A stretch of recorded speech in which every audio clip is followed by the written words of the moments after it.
everyone. Welcome you all to the second live session of this course.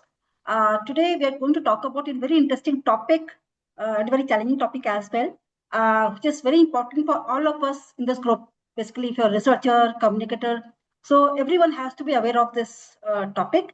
And this is nothing but its ethical use of AI. And under this comes an important aspect of verifying AI generated information. That could be data, text, images, anything. Okay. So this session has been planned around that, and we hope this will help you learn and evaluate AI generated information before using it for your research and communication work. Okay. So and over to you, Shakur. We do hope this will be interesting and engaging session. That for the next 1 hour, we're all with you, Shakur. So over to you. Hi, thank you so much. Good afternoon, everyone. I'll pick up from where we left last time. So, in the last session, we discussed artificial intelligence, what artificial intelligence is, what are the different forms of artificial intelligence, how is the artificial intelligence landscape placed, what are the different differences between AI, Gen AI, machine learning. Then we moved on to different use cases for researchers, for communicators, for scientists. Then we also delved into some tools. We explored certain tools which can help in different use cases. And then, most importantly, we explored the different cornerstones of ethical AI. Be it, it should be transparent. It should be, there should be accountability, and so on. And today, we are going to pick up from that ethical point of view how we have now entered an era which is called the post-truth era.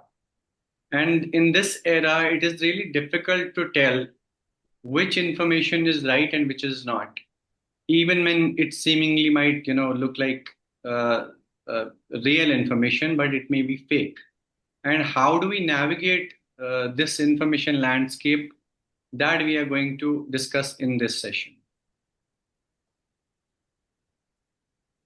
So yeah, for those who may have just joined today, so my name is Shakur Athar. I am the founding director of Science Matters. We are a UNESCO Media and Information Literacy Alliance partners. We are also a SciTech literacy platform. We do literacy programs around science, technology, climate change, environment, science communication. So when we talk about information landscape, what do we basically fact check? We fact check information, right? First term, when we talk about fact check, that comes to our mind is fake news or fake information. What is fake information? Fake information is basically false information, which is often many times sensational in nature, so as to draw attention or action that mimics the real content out there.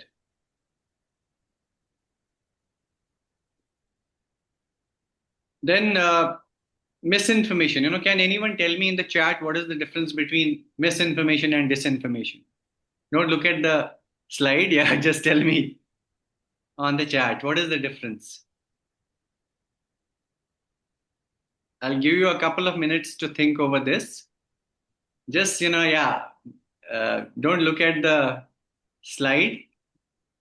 Just tell me what is the difference between the two. Anyone? I can't see.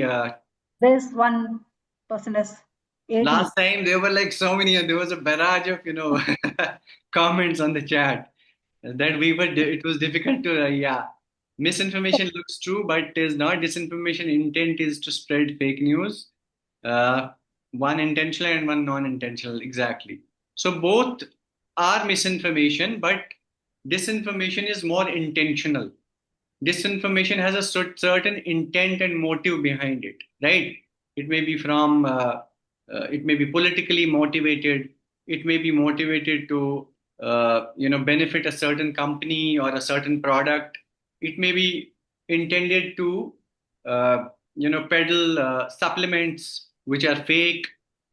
basically, disinformation is controlled misinformation. Somebody is behind this. While as misinformation could be a silly mistake, a slip of the tongue.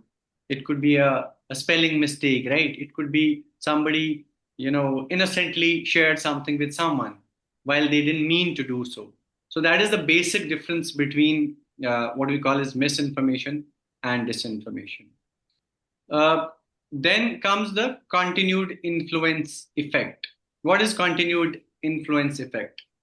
This is, when you rely on inaccurate information. This is reliance on inaccurate information in people's memory and reasoning, even after a credible correction has been presented. Now, why do we do that? You might be thinking that somebody made a correction to something, but we still want to believe in, what was presented earlier. It happens due to a lot of our own biases, due to our own prejudices, because that narrative kind of, aligned with how we think. So we still go with it. We think that the person who is now fact checking this information may have some motive. That is, called continued influence effect. And then there is another similar effect which is called as repeated illusory truth effect. What this effect means is that when you repeat a certain lie, you people tend to believe in it. If I tell you every day, that AI is good, AI is good, AI is good, after maybe 2 years, you'll start saying yes, it has more pros than the cons, right? It happens in our day to day life. Politicians do this all the time. They keep repeating a certain lie till it gets into the subconscious minds of the people and the gullible, that they start believing in that information.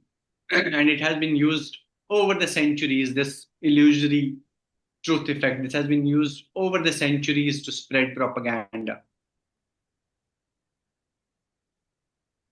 So, what do you see here? Let me test, your kind of abilities to look at the information in front of you. Which line do you think, which horizontal line do you think is longer?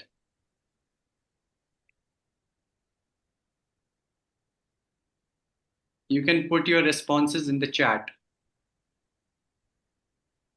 Although I gave you a little bit of away, but yeah, but that doesn't change it. I'm sure you've seen this illusion before as well. Do we have responses in the chat? I can't see. Yes, there are responses. What do they say? Why can't I see that? Yes. So we're saying both are same. We're saying it's arrow upside down. Both look same. Both are equal. The lower line. So most people think, okay, let me check that. I can access the I chat. think you'll be able to see it. Yeah. Both look same. The lower line is longer. The second one is longer. Both are equal. It's arrow upside down. Second, equal, equal, equal. Okay. A lot of people are saying that both are same. Most of the people, in fact, are saying that both are same. When I remove the fins, now you can take a look. What do you think now? Are they both the same? Actually, this illusion is used in many tasks, where they show you this illusion. And I'm sure a lot of you have seen this before. That is why most of you said that both these lines are equal. But that comes from an illusion called Muller-Lyer illusion, who was a psychologist, right?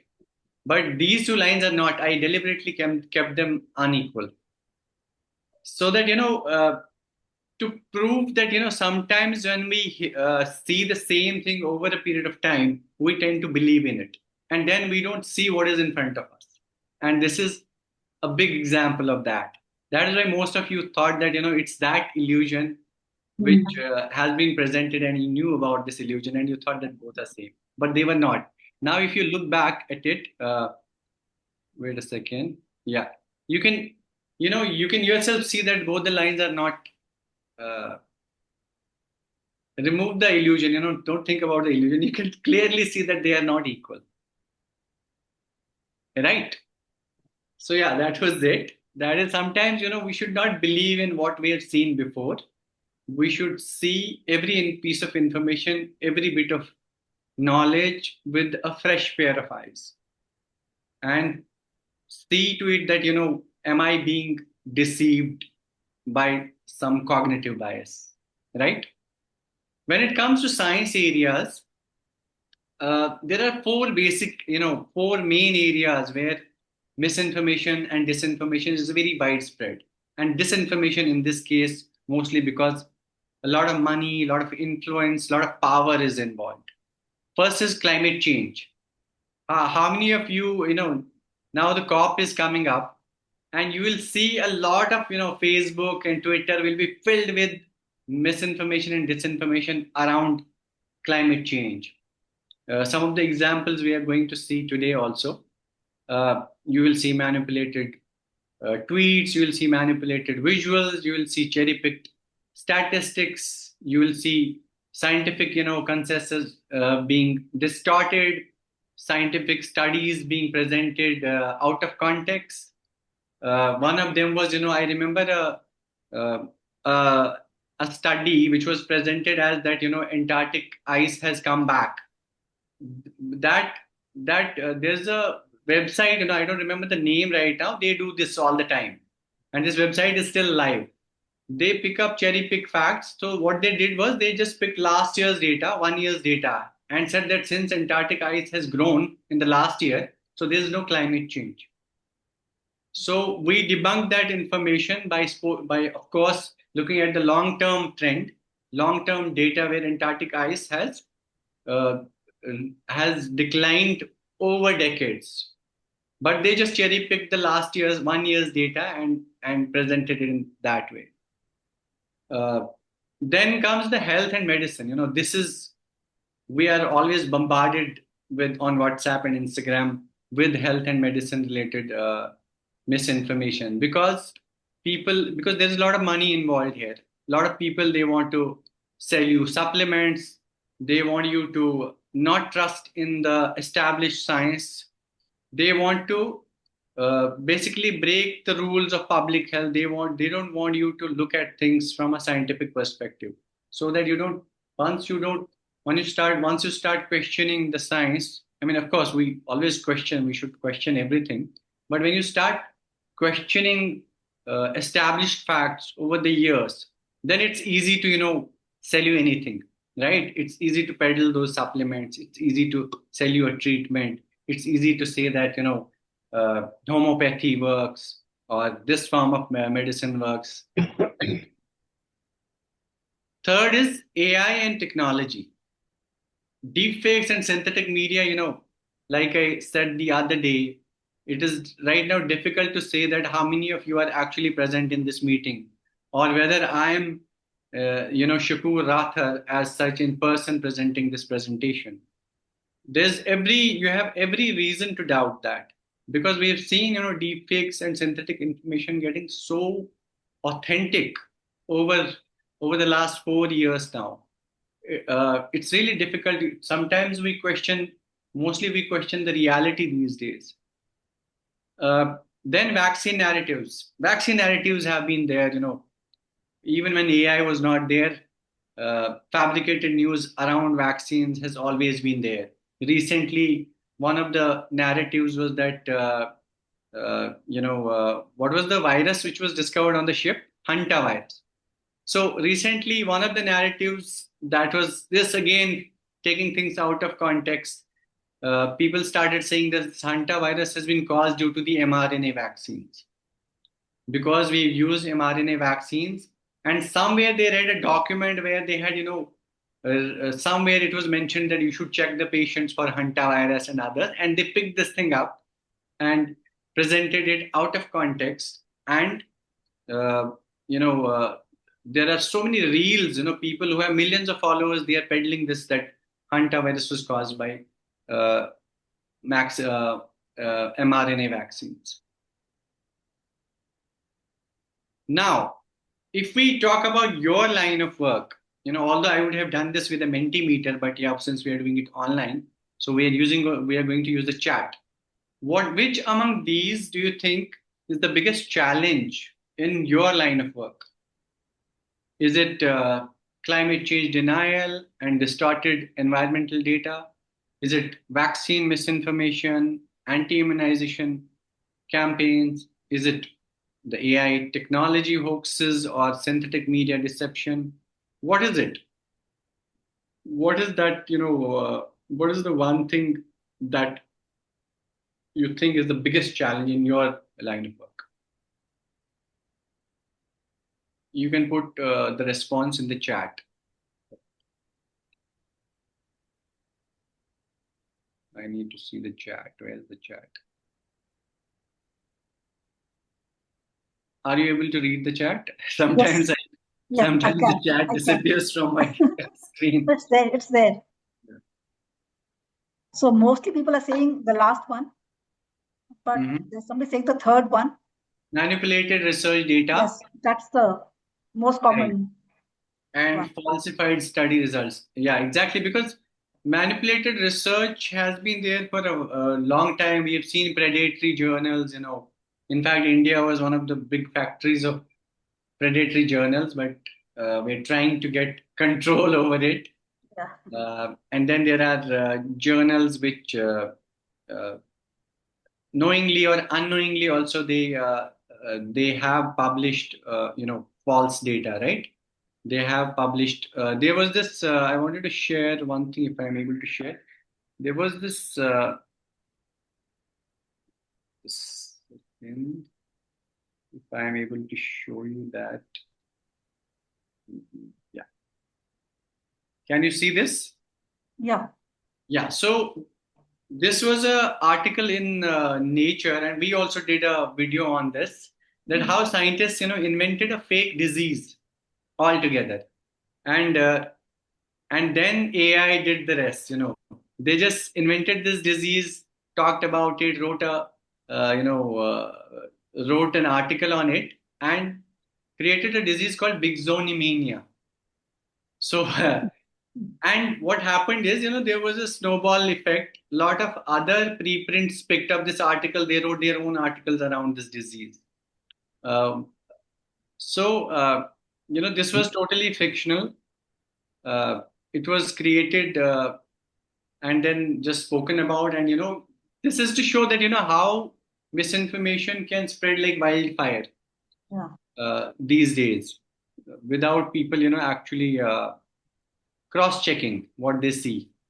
So somebody saw in one journal, they didn't bother to cross check whether this disease actually existed. When was this disease even invented? What does this even? What symptoms does this disease even have? It was something to do with the neck, neck or something, some neck, pain or something. It had some certain. I don't even remember right now what was because it was obviously a fake disease. And a lot of preprints we believe, we trust in.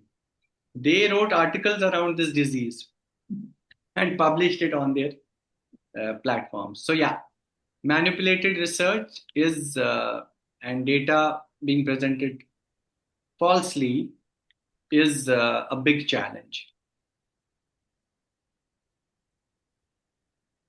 Okay, so now the next question: which tools have you already used, to debunk misinformation in your line of work, or fact checked?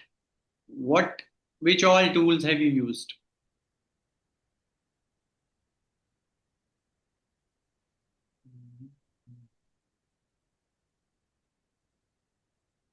There's You can write. silence, Shakur.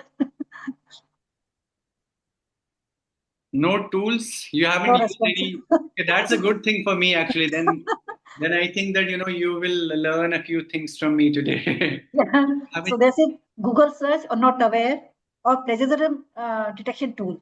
Yeah. Okay, Yeah. Or just checking links and sources. That's it. great. So we'll wait for another 1 minute. Maybe Yes. people are still writing. Internet sometimes. That's again Internet, very. which plagiarism tools, if I may ask, if you can name? Just checking the links and sources, plagiarism detection tools for research work, Google. Okay. Turnitin. Not aware. Turnitin. Turn- Truetin. Turnitin has been it has been a tool, for a while now. I think most of the researchers use that. And yeah, classic way of cross-checking is to go manually to journals and check it, right? Oh, Quillbot. Is Quillbot a fact-checking tool? Don't think so. which No. one? Quillbot. Quillbot. Yeah, Quillbot is a LLM. It's a chat bot. Yeah. So basically, Quillbot is also used to paraphrase Yeah. AI generated content also. So some case studies, we are going to discuss which were false, and then they were debunked. This was one of the articles in I think Malayalam, so one of the Indian languages, or in Sri Lanka, I think. Yeah. So the claim was that due to electromagnetic radiation emitted by 5G cell phone towers, honeybees are abandoning their colonies. So near to these towers, the honeybees display abnormal behavior, and labor bees show disorientation and cannot return to their colonies. Although on the face of it looks like very convincing, right? The electromagnetic radiation of 5G towers is disrupting the natural navigation systems and bees, which are based on small turbulences and blah blah. So it looks a very strong argument to me when you read it, and sounds also scientific. Uh, but when this fact was, when it was fact checked, so this turned out to be a false information, because scientific reviews which were done over a period of time and expert organizations which were spoken to, they found that no credible evidence was found that 5G or cell tower radiation harms these bees or insects or even other birds. So in fact, there was contrary to this, there was a journal published in 2019, an article which found that there's no good reason to expect that 5G would harm honeybees.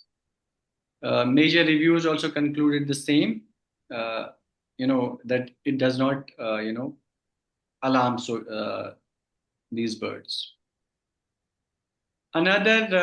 This was from last year. This information was spread in Nigeria.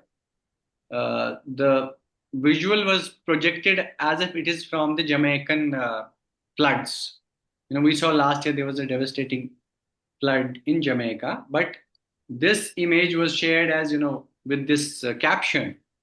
The name of this portal is Guardian Nigeria. Sounds very authentic, right? Guardian, maybe a Nigerian branch of Guardian. And it is also, if you see, if it's a verified, I mean, not that it means anything, you can buy it for 150 rupees, roughly a pound, right?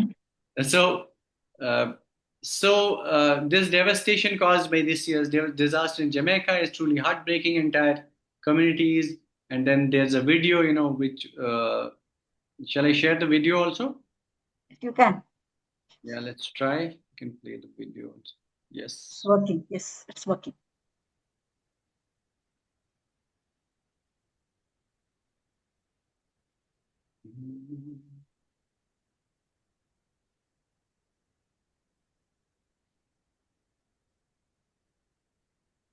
I think I need to log in and all. Yeah. So, yeah. Leave it there. So, yeah. So then, this video widely shared on social media actually falsely claimed that, to show that flood waters after the Category 5 hurricane made landfall. When it was, reverse imaging, we are going to try today what it means. So when reverse imaging showed that the clips in the compilation were taken from Italy, Mexico, Taiwan, Bulgaria. So they basically took footage from many countries and kind of, combined it together to put out this video. Another one, Amazon rainforest was felled to build a highway for COP30. Even I raised this somewhere, in one of the conferences in Malaysia. I asked this question, why is this being cleared, for the COP? Because we all saw those images, and there were also some news on this. This was done. And and none other than Donald Trump himself tweeting about it, of course, because he got something to latch on to, right? Yeah. Being an anti-climate change.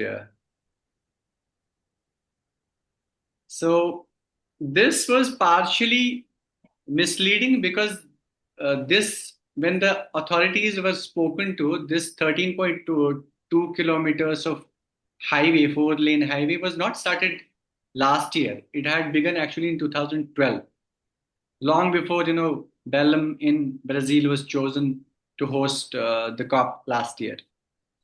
But there were some media who reported that the highway was made only to host the COP, to get people to the COP, which is itself ironical if that was done, but that was not exactly correct. It was presented again in a very misleading, because this gives the then the opportunity to people who kind of want to latch on to those opportunities and prove that climate change is a hoax. All those people who are sitting in COPs, they're doing nothing, but they are just which may be true in certain cases, but not overall. Overall, that conversation is important. What happens at COPs, right? Okay, vaccine, COVID vaccine. COVID was a time when all kinds of misinformation were Spreading like on the internet. wildfire. We've seen it firsthand in India. In fact, a friend's relative, a friend's husband, who had COVID, didn't get medical attention because he thought that there was this pill. I'm not going to name the organization. There was a pill available which they could eat and cure COVID. This was floated in the market, this pill, and nobody kind of regulated this pill also. And that person, unfortunately, died in the hospital because he was taken to the hospital at the last moment. So he fell for that kind of misinformation that this pill is going to cure him. When the oxygen levels dropped to a level, he was taken to the hospital, and then there was no, rescue possible. So this video was circulating on Facebook. This showed South African epidemiologist Salim Karim stoking fear about COVID vaccines in a TV news interview. But this video, which exactly looks like of him, was not actually him. It was his deep fake. So this was digitally edited video, shows totally fake interview. Even the voice, what he was saying was totally fake. It was picked up from another interview. Then the voice was totally cloned, and that was used for him, saying things against the COVID-19 vaccines. Yeah, I think this was the video. Yeah. So now there has been a lot of research around this, how AI, now that we are in the AI era, how AI is helping generate large volumes of not just health related misinformation, but also all kinds of disinformation when it comes to research and science. But this particular research done in 2023 by Flinders University in US looked specifically at medical research. And they found that within an hour, AI was able to develop 100 misleading blogs, 20 deceptive images, uh, a convincing deepfake video, and this could be adapted within that hour into over 40 languages. And this we are talking about 2023. We are in 2026. The capabilities of AI have increased multifold. If this was the case in 2023, what can be possible now by using AI, by using the latest tools out there? So that tells us about the magnitude of this problem, which is called disinformation caused by the advent of AI.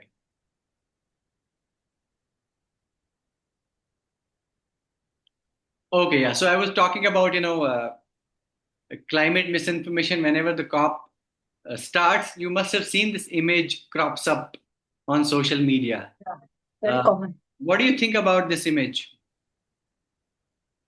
Have you seen this image? A lot of these billionaires are taking their private jets and going to the COP. Do you see it? What do you think? Can you drop in brief comments in the chat? Uh, your thoughts on this particular image.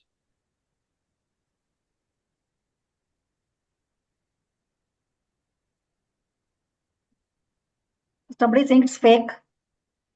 Why do you think it's fake? You can unmute, whoever said fake, you can unmute yourself and say why it's a fake image. I mean, billionaires do that, right? They do take these chartered flights and go to the COP to convince people to, basically change the narrative, to control the narrative there, right? They do it all the time. We all Yeah, know. true. But can I say something? Yeah, there Yeah, are so many aeroplanes together is impossible on the sky. exactly. So the problem is with the itself. Yeah, because so many airplanes cannot take up, at the same time from a seemingly same airport, right?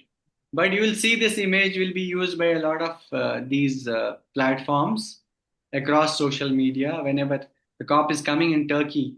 So you will see this image again being, regurgitated and uh, on your social media reels and all.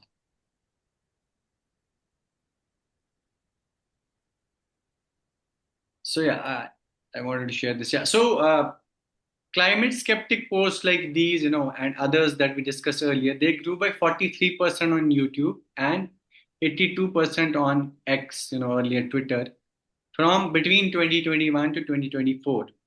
And this was without the help of AI. You see the magnitude, and then claims that climate change is an instrument of control. It represents 36% of climate skeptic content on YouTube and 40% on X.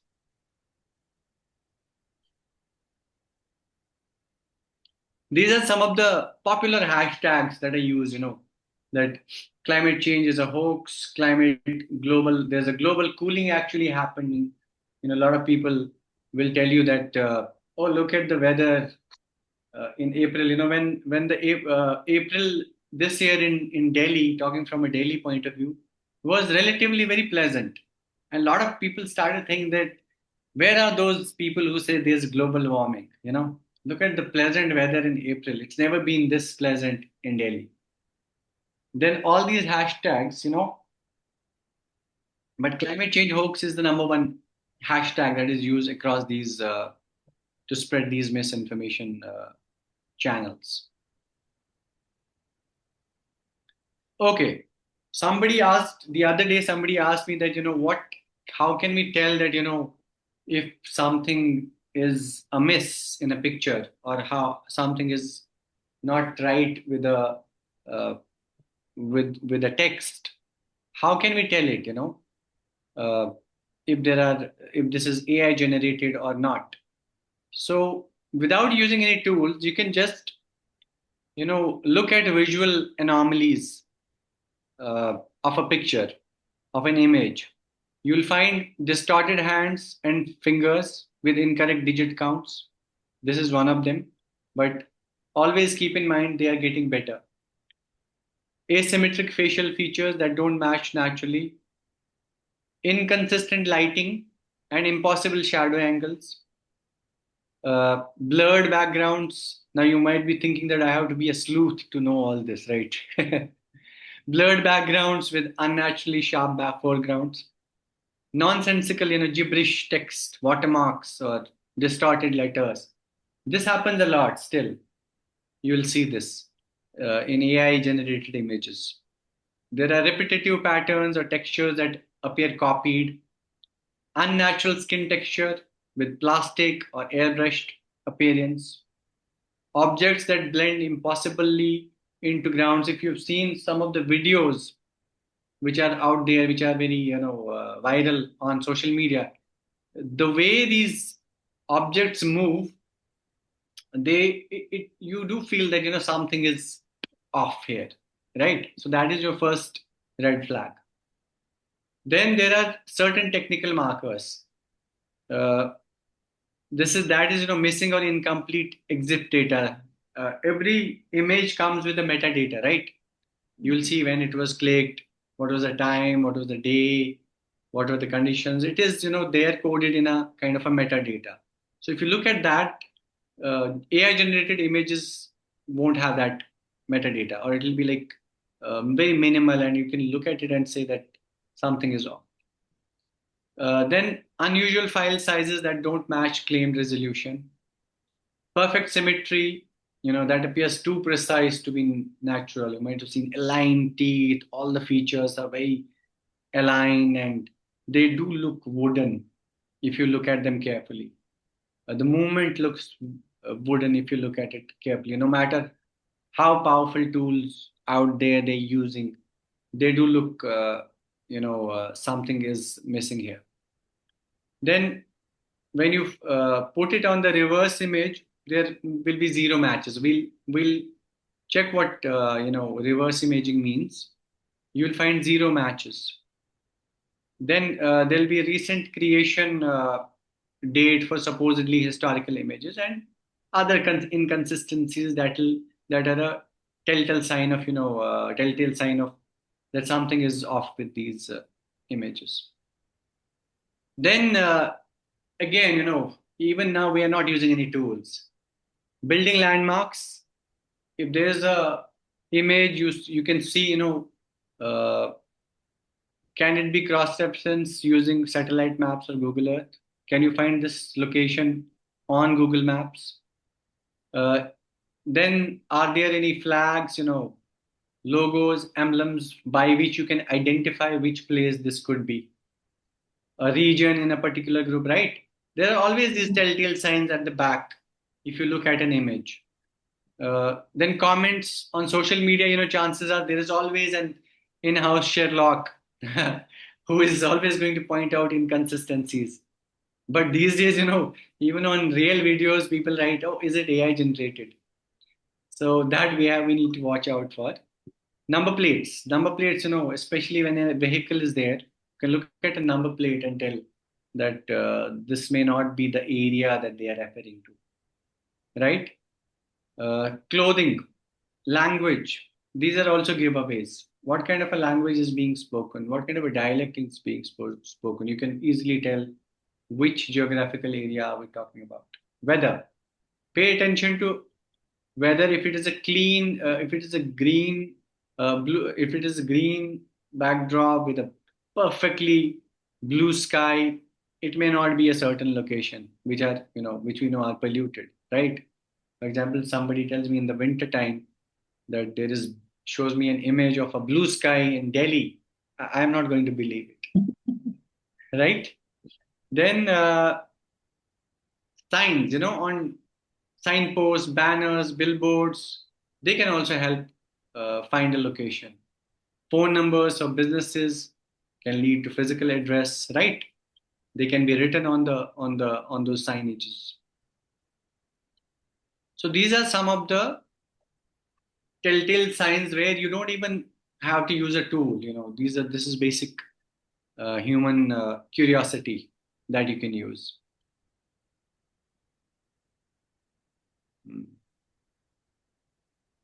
So now we come to deepfakes. What are deepfakes? Can anyone tell me in the chat? What is a deepfake?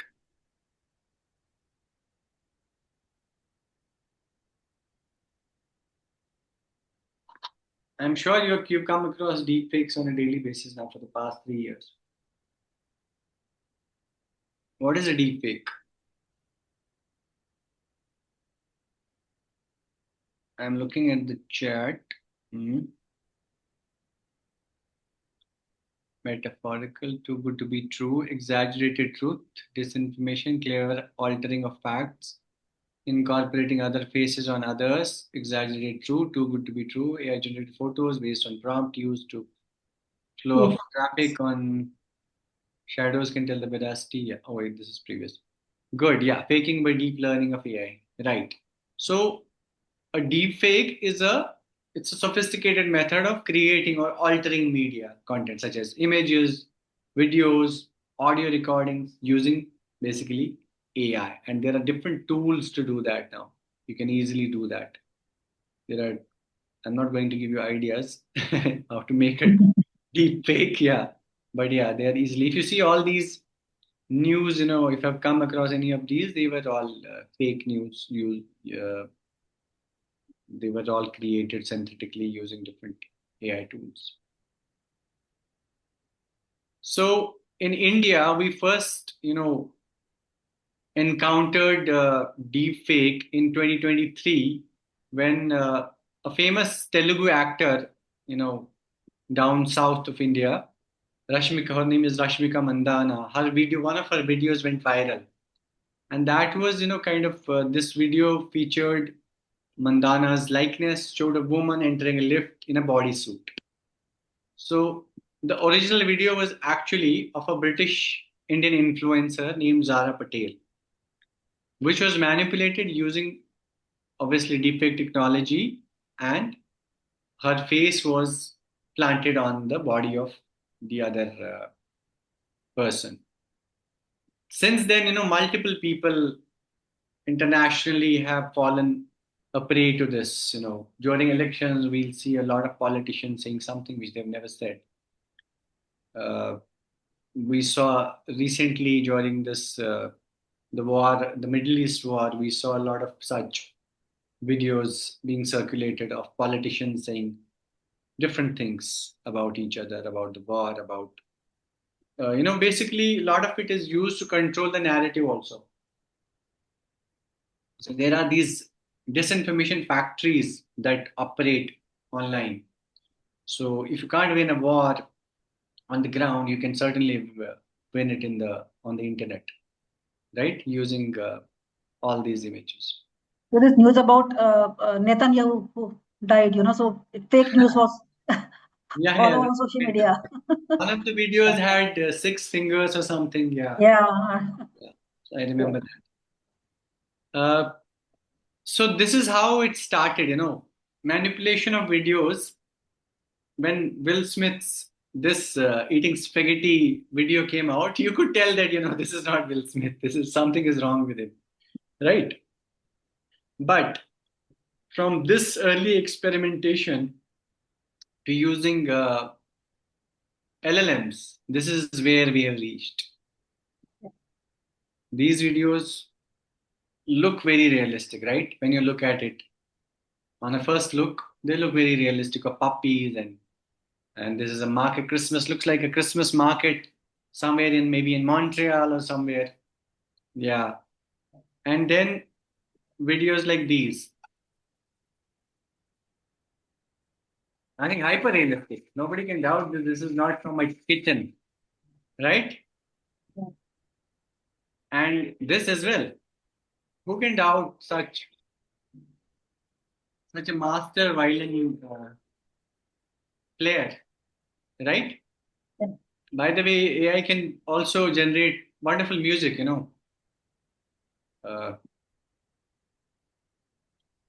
So the point is that we have come from that technology which you could tell that this something is off here, to hyper realistic videos like these, and this is only getting better day by day by using OpenAI's or Anthropic's or Google's videos, which are creating these hyper realistic videos. And something like this. What do you think about this?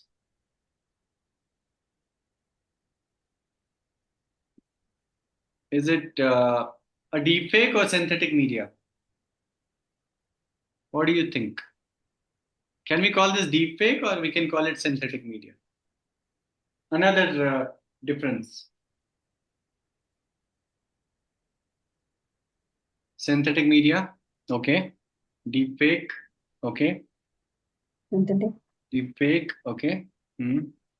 Synthetic media. So this basically is synthetic media, right? Because nobody is being impersonated here, right? So we can call it, this is synthetic media. So this was created using Sora. That was OpenAI's early video, LLM. What do you think about this one?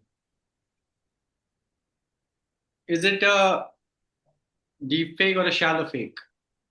Shallow fake we just saw with,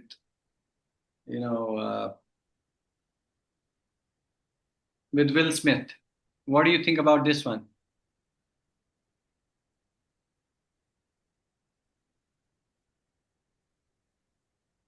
This one is deep fake because the person, his video has been used in such a way that it does look like Tom Cruise, right? So someone else being impersonated as Tom Cruise, the actor. So how do we spot? Somebody asked, we know, okay, how do we spot a deep fake, right?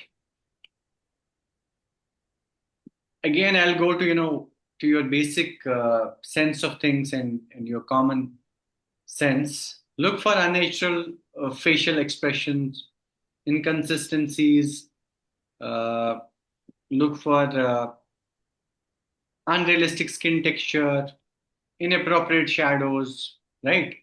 And other problems with lighting, glare, details like facial hair, moles, awkward posture, physique, overall context of the video. For this you don't even need any tool, even now. Blurred and abnormal clothes and background. But when it comes to detecting sophisticated misinformation, we need to be armed with a digital forensics toolkit. And these are your tools, which you can use to fact check or cross check this information.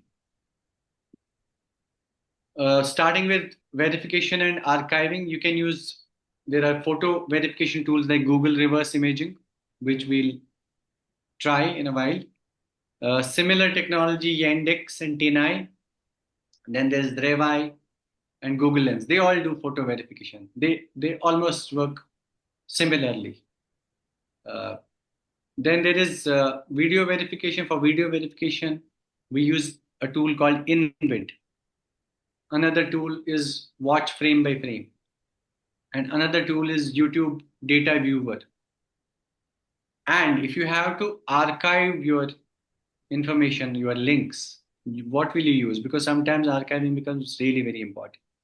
You use Parma.cc, Wayback Machine, and Archive MD. With Wayback Machine, we'll discuss it more. Then, what are some AI-powered, detection and analysis tools? High moderation is one. This helps in content moderation, detects AI-generated images, deepfakes, manipulated media at scale. We can scan research papers, conference materials, scientific social media for synthetic manipulated visuals. Then there's another tool called Illuminati. So it's Narty. The spelling is misplaced here. Specialized in detecting AI-generated images, especially using tools like DALL-E, Midjourney, Stable Diffusion. Then we have this can be used to identify fabricated scientific imagery, fraudulent data visualizations, which is a big concern in scientific community, or synthetic evidence in papers. Then we have more tools like Deepfake Scanner. This is focused on deepfake video detection, and it can verify authenticity of scientific presentations. If you go to conferences, researcher interviews, expert testimonials in media. Then Sensity AI. This is a very enterprise grade, deepfake detection tool. It has continuous monitoring capabilities. It monitors for impersonation of scientists, fraudulent video evidence, manipulated conference footage. So all these tools are very handy when it comes to detecting AI related misinformation. So now we'll try Google reverse image search. How many of you have tried this tool before?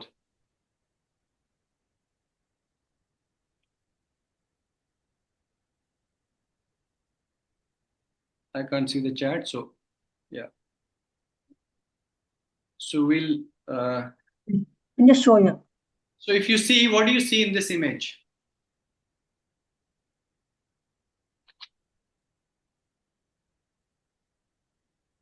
It looks like a scientist or an astronomer, astronaut, has. Is that marijuana? Right? Something in his hand, look, which looks like marijuana, right? So the first thing you see, why is a scientist or an astronaut carrying marijuana in space? Right? He seems to be at ISS, the International Space Station, and he has marijuana in his hand. Why is he doing this? When we tried to figure out this, how did we cross-check this claim, whether it is actually marijuana or not? So we go to Google reverse image. This is Google. One second. You go to Google. You type images.google.com, right? Then you see this camera here, and here you can upload it an image or a link if you have. In my case, I had it on my laptop, so I posted the image. I uploaded the image from my folders. The same image I uploaded here, and it kind of gave me a lot of links now, related to this image, right? And I was searching for a credible link, which I couldn't find in the first. We was Reddit and Quora and others. So I went to the second part of the search, and when I encountered a more credible source, that is this itv.com. So I clicked on it, and I found that, what is that? Where is the marijuana? The marijuana is missing. Huh? He seems to be carrying Easter eggs, right? So who planted marijuana in his hands?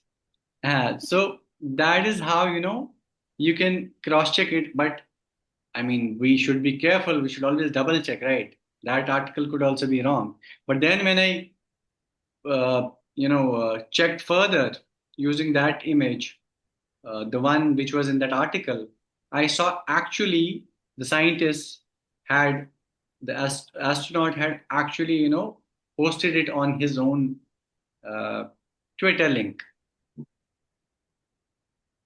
Even then, I thought, okay, let's check some more credible information. Maybe it's a fake profile. Then we went to space.com, which is a fairly reputed,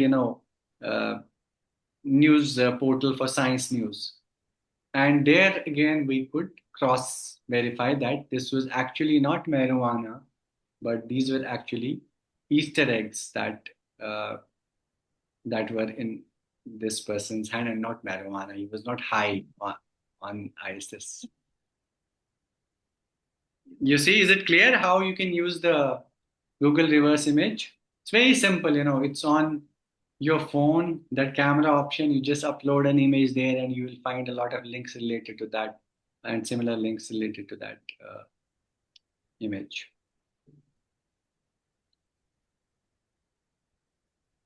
Yeah, so Google Lens is similar. Similarly, you can also use Google Lens. If you take out your phone, there's a lens there on your,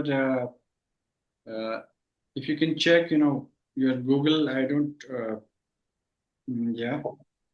You will find that, a tab there, which is like a camera, a lens-like thing in the Google browser itself, right? You can upload similarly, images like these on there, on that option, and you can find out the different sources where all this image was used previously and cross-verify. Okay, now we'll watch a video.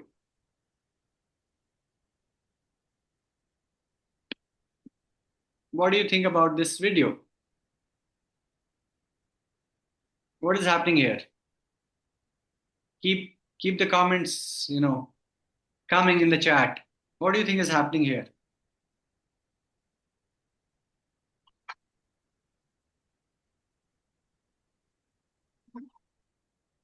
You're unmuted. Say if somebody wants to unmute and talk. Yeah. It's an Kidnapping. abduction video. Right? Yeah. Child is being kidnapped, right? Yes. I do from Google Image, upload image. Okay. Great. Child is being kidnapped, right? That is what we saw in this video. A child being kidnapped. But we were, this got us curious, if a child is being kidnapped, where is it happening? I want to know what is happening here. So what we did was we use InVid to do it. InVid I discussed with you earlier. It's a plugin. Basically, it's a web browser extension that you would need in your Chrome or whatever browser you're using. So this is how you can do it. Once you have it on your browser, hopefully this will work.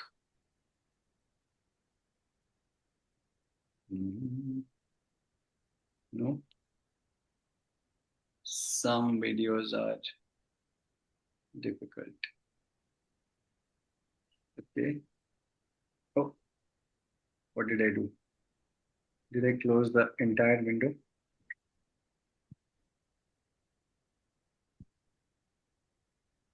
Just a second. Yeah. Back.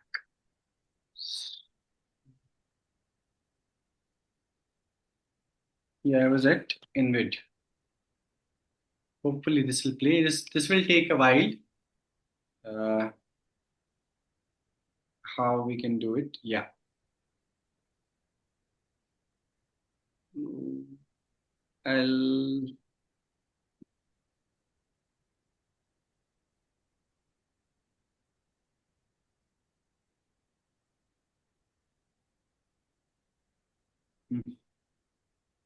Yeah, you see this is the browser extension. We have InVid in the browser extension. Then I open this extension. I copy this link of the YouTube video. I post it here and submit it in the InVid tool. And it is processing it now. While it is processing, it will open up data about this video, child kidnapping and all. And what InVid does is it breaks down the video into different frames. It breaks it down into different frames, in many frames, because it cannot process the entire video. So it breaks it down and when we clicked on one of those frames, we saw a lot of information is available about this. And we came across this website called Roshni Helpline. What we found was this entire video was present there. And there was context also. What is happening here? So if you see the video that we had seen, that was actually, till here we saw the video, right? And now we will see the complete video, what happens. This video, they come back, these so-called kidnappers, they'll kidnap him. And now they go, till here we watched it. And see now what happens is, they'll come back.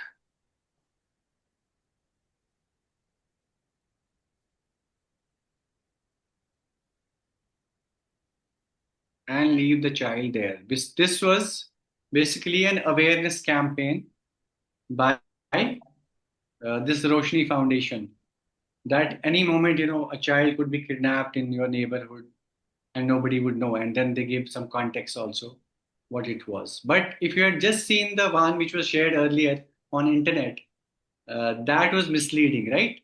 That said that, a child has been kidnapped with no other information being given there. So this is how InVid can be used to, even verify a video. You can go there, you will find, the links, and you can go to, it will break it down. into different segments and then let you know, tell you how you can, where this video has come from.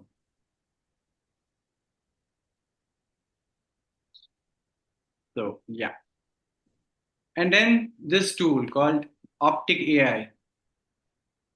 So this tool swiftly scans images and tells the users whether or not the image has been generated by artificial intelligence. You just have to drag and drop it. Simple. Or you can even paste a URL of the image, and this will tell you specifically, which tool generated this image. You can use it at your place.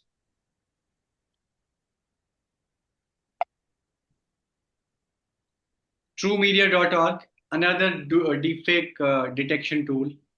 This is also handy. You can use it. You have to create an account. There'll be free credits on it. You can use those to find out whether an image has been created using AI or not. Not just image, even audio, you can check in this one. Then there is Deepfakeometer. This is a free tool from the University of Buffalo. A sign up is required. You can, they have many detection tools working simultaneously on this one, and it gives you a result of the percentage of, synthetic media present in that text, and you can check it, in the results here.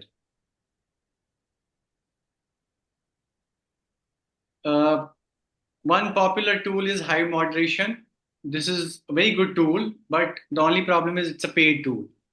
So here again, you will paste the text, and it will tell you, what is the percentage of synthetic media in that text or image. I use this text of an article on solar system somebody had written for our website, and came out that 99% was Synthetic. AI generated. Yes. Yeah. Very common nowadays. It's very common. Yeah. It was 99, and it even tells you, what percentage of it is generated by AI. And this image also, if you see this image, it tells you 99% of it is, of course, this seemingly looks like a fake Brad Pitt, right? But many people can take it on face value. They'll think, okay, Brad Pitt with a fancy car, with a vintage car, right? Maybe at some movie location. And it even tells you, which tool was used. If you see here, Stable Diffusion was used to create this image. Then Illuminati, like I discussed earlier in the toolkit I shared with you. This is an AI, is AI behind your image. You can, again, post it here, text, image, supports both. And it can tell you. It's another good tool. Image detector. This is again a good tool. You can use it. It will break it down and percentage and tell you everything, what is lively. It will even tell you how much of it is AI creation. So each tool has certain differences from each other. When you explore them, you will get to know. CAPI is a very good tool. If you need any information related to research, papers, authentic information about United Nations or other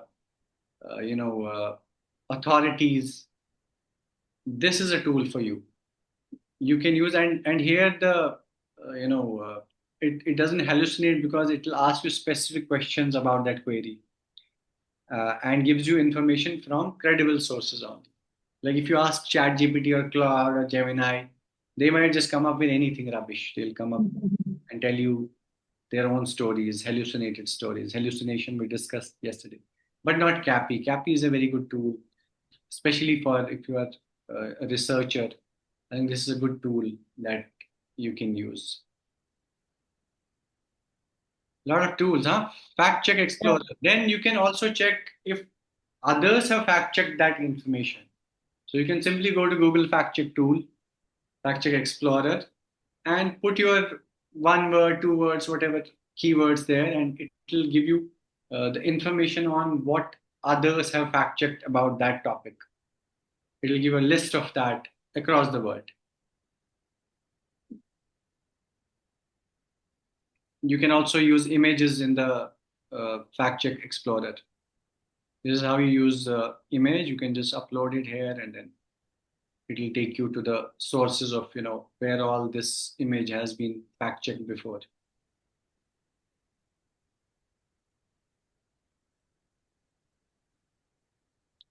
Now archiving becomes important because sometimes you take some sources from citations from somewhere, and after you publish your research, that source is gone. Yeah. What do you do? By the time you are in a dissertation, you are in an interview or something, you are asked what is the source of this information? You say that this is the source and that source is missing. What do? That is where archiving becomes really important. And perma.cc comes to your rescue. You can always create a permalink by going to this tool, uploading that link there. It'll archive it, and you can always come back and use that link from there. That link will stay on this website always. So you can always go back and say that it has been taken down, but the link is still available on here. Similarly, archive.today. This is a similar tool. This is a Chrome extension again. You can use it to basically a time capsule for web pages.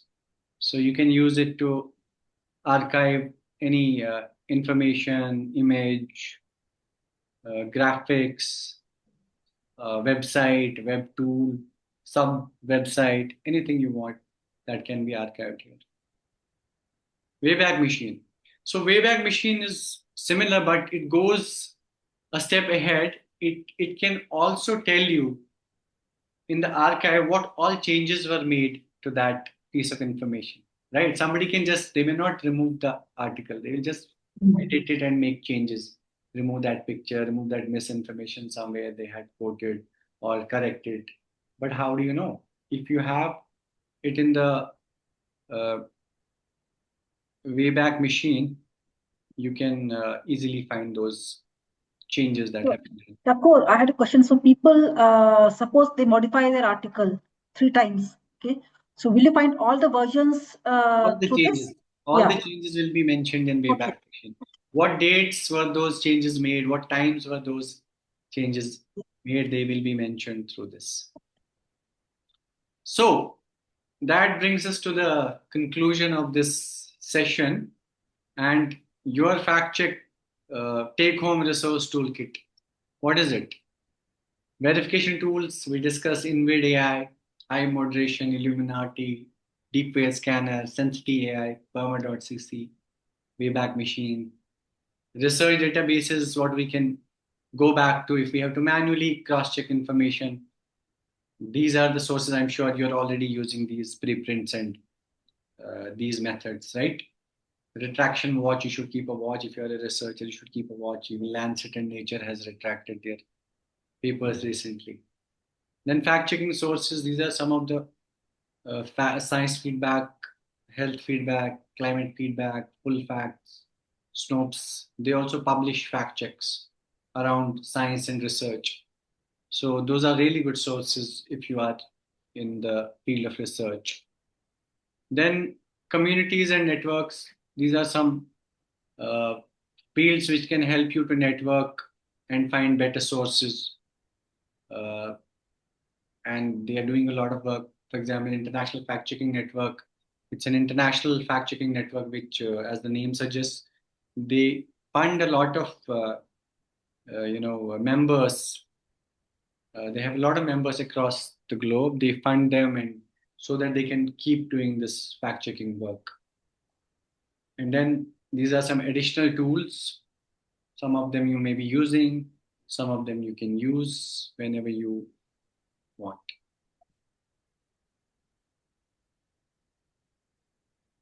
Okay, I think we are 10. Yeah. 10. So somebody asking a question, Shakur. Can you also clone voice of a person? Who can. Definitely, yes, yes. The earlier example that I showed, you can clone anybody's voice.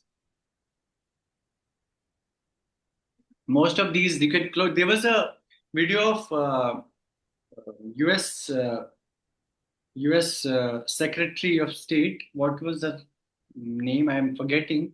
That was not cloned, but it was changed in a way that she looked like she was in a inebriated state.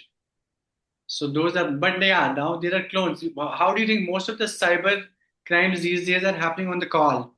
It will be, for example, your son, your daughter, your father, your grandpa calling you from their number or calling from any number that my phone got stolen and I need this money. That's very common nowadays. Yeah. Yeah, so phone got, I don't have tickets now to go reach here or come back home. So those are all done using voice cloning. Yeah. So someone's asking how to identify cloned voice. You can upload in some of these tools. They'll tell you if it is not. But yeah, the best way if somebody is calling you to send money is to first check and call them on that phone which they claimed was, stolen, or send them a message or try to reach them through other means, through other relatives. That is the best way to do it. Yeah. But if you want to do it through tools, there are tools for checking those. So we have to. Any questions? People can just unmute and ask. We have 5 more minutes. You can unmute and ask, Shakur. Otherwise, we'll call it. Yeah. Yeah. Okay. So I think no more questions, Shakur. Yeah. They're all thanking you. They found it very useful, Shakur. Yeah, Okay. thank you. So, and Divya yeah, too. this is Satinder. Hello. Yeah. Hi. Yeah. Yeah, this is Satinder Kaur.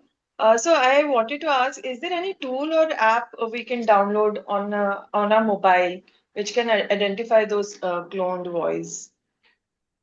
Yeah. You can download these two tools, the ones I showed you. Or you can just use them on the web browser. You don't have to even download them. Okay, thank We are you. also developing Science Matters is also developing one fact checking tool, which will be out soon. So yeah, hopefully I'll be able to tell you more. It will be mostly for researchers and scientists. Yeah. So we hope people found this useful. They will try to use for all these tools for their own work, and also let us know how they're using it. Okay. So do keep us informed. No, And yeah. Thank you, everyone. So Thank you. thank you. Thank you, everyone. Thank Yeah. you. Thanks, Shakur. Thanks for sharing all these tools with us. It was really enlightening. Bye. Also worrying too. Yeah. Okay. Wish you all the best for Yeah. the rest of the course. I'm sure you'll enjoy this wonderfully, curated course by Kiran. Yeah. So all the best. Thank you. Thank you, everyone, for being there. Thank you. Thank you.